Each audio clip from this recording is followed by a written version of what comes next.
Bonjour, bienvenue sur le blog de Jean-Marie Le Pen. Julien Sanchez étant actuellement en campagne, je suis donc Georges Moreau et c'est moi qui le remplace aujourd'hui exceptionnellement. Martine Aubry, lors de ses vœux à la presse lundi, a annoncé qu'elle était favorable au droit de vote des immigrés, prenant à témoin Nicolas Sarkozy, qui avait manifesté également son souhait il y a quelque temps de voir les immigrés bénéficier du droit de vote. Alors certains analystes politiques ont vu dans ce souhait la volonté d'embarrasser l'UMP en mettant le parti présidentiel, devant ses contradictions. Qu'en pensez-vous, Jean-Marie Le Pen? Oui, mais écoutez, d'abord, je voudrais dire que le Front National, en ce qui le concerne, a une position qui n'est pas ambiguë. Nous sommes contre le droit de vote des immigrés à tous les échelons de la vie politique, que ce soit à l'échelon national, à l'échelon régional, départemental ou local. Le droit de vote est un droit qui appartient directement à la citoyenneté et par conséquent, il ne peut être à la disposition que des citoyens. C'est-à-dire qu'il ne peut pas l'être à la disposition des étrangers. Alors, en ce qui concerne la manœuvre qui consiste pour Madame Aubry à mettre la question sur le tapis, si j'ose ainsi dire, c'est de bonne guerre, après tout, parce que l'UMP est un parti très ambigu. On le voit d'ailleurs avec la burqa, il y en a qui sont pour, il y en a qui sont contre, le président a sa propre opinion, le Premier ministre aussi. Alors je crois que, il faut que l'UMP clarifie sa position. On sait que le président Sarkozy est plutôt favorable au vote des immigrés, mais qu'il estime qu'actuellement l'opinion n'est pas mûre.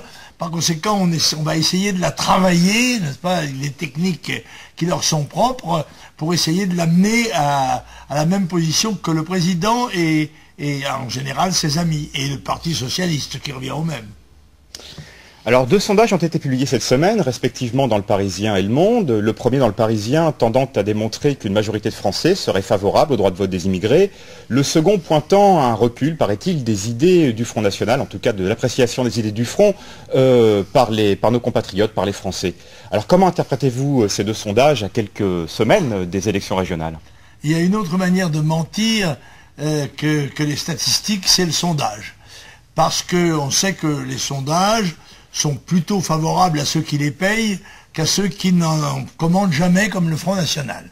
Je note au passage simplement que, s'agissant de l'évolution des voix du Front National, pourquoi prend-on comme base de départ 2006, qui est en effet un moment où le Front National se porte très bien, et pas 2007, après l'échec que nous avons subi aux élections législatives, et qui pourrait montrer clairement la remontée du Front National, tant aux élections cantonales qu'aux élections européennes.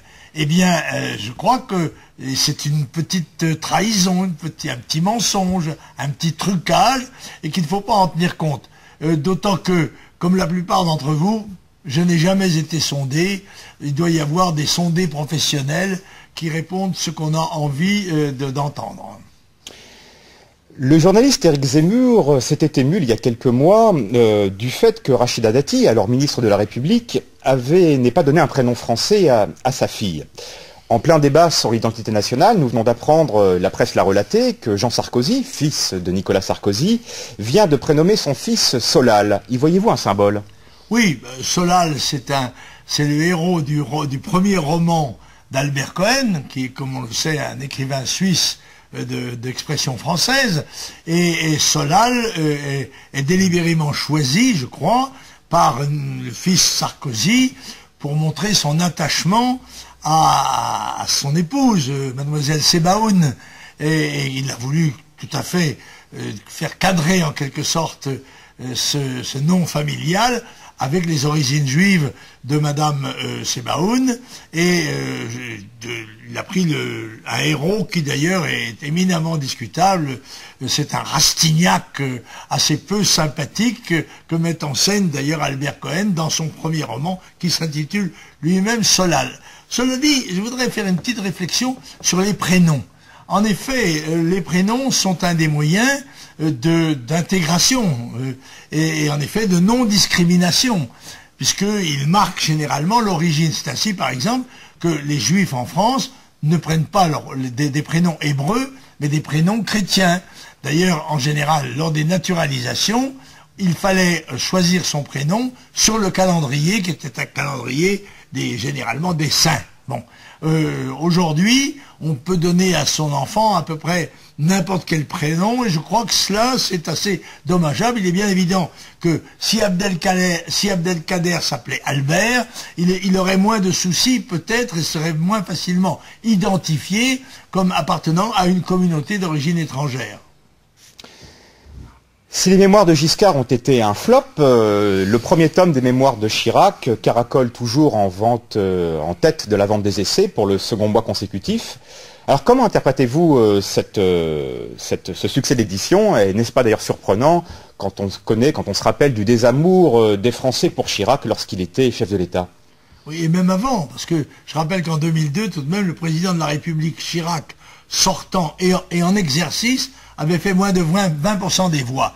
Je crois que c'est une espèce de forme de masochisme national.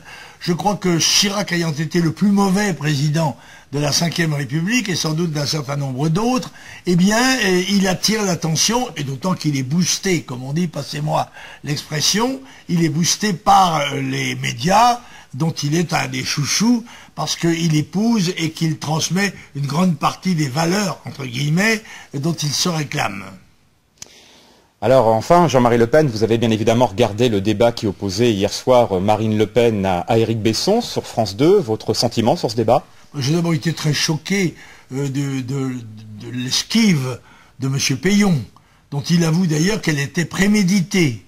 On ne voit pas très bien quelles sont les raisons qui justifient que M. Peillon ne remplisse pas la mission qui est la sienne de venir débattre de ses idées. Peut-être se sentait-il mal à l'aise sur le problème de l'immigration.